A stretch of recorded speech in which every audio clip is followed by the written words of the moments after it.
सोचिए, दो ऐसे पड़ोसी देश जिनकी आबादी पूरी दुनिया की 1/3 से ज्यादा है, दो ऐसी अर्थव्यवस्थाएं जो मिलकर एशिया का भविष्य तय कर सकती है। लेकिन पिछले कुछ सालों से इनके बीच सिर्फ तनाव, टकराव और अविश्वास था।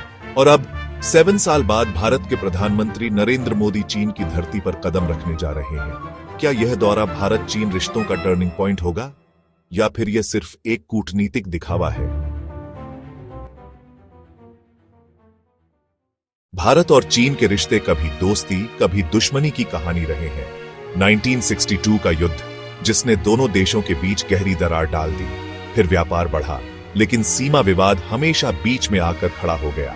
डोकलाम 2017 और गलवान घाटी 2020, इन घटनाओं ने दोनों देशों के बीच की खाई और चौड़ी कर दी। लोग कहने लगे, अब भारत और चीन के बीच भरोसा फिर से बन ही नहीं सकता।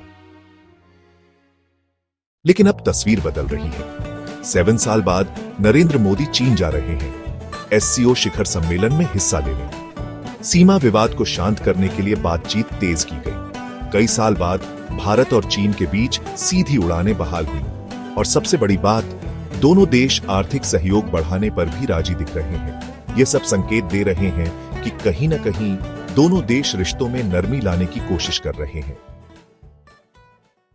दोस्तों, आपको लग सकता है ये सब बड़ी बड़ी बातें हैं, हमें क्यों फर्क पड़ेगा? लेकिन सोचिए, अगर भारत और चीन के बीच तनाव कम होता है तो सीमा पर हमारे जवानों पर दबाव घटेगा, कारोबार आसान होगा, सामान सस्ता हो सकता है, और एशिया में स्थिरता बढ़ेगी। यानी इसका असर आपके हमारे रोजमर्रा के जीवन तक पहुंचेगा।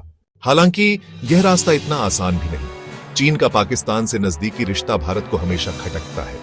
CPEC और बेल्ट एंड रोड प्रोजेक्ट में भारत की कोई दिलचस्पी नहीं। सीमा विवाद अभी भी पूरी तरह हल नहीं हुआ, और सबसे बड़ी बात, भारत अमेरिका और क्वाड के करीब है, जबकि चीन रूस के साथ खड़ा है।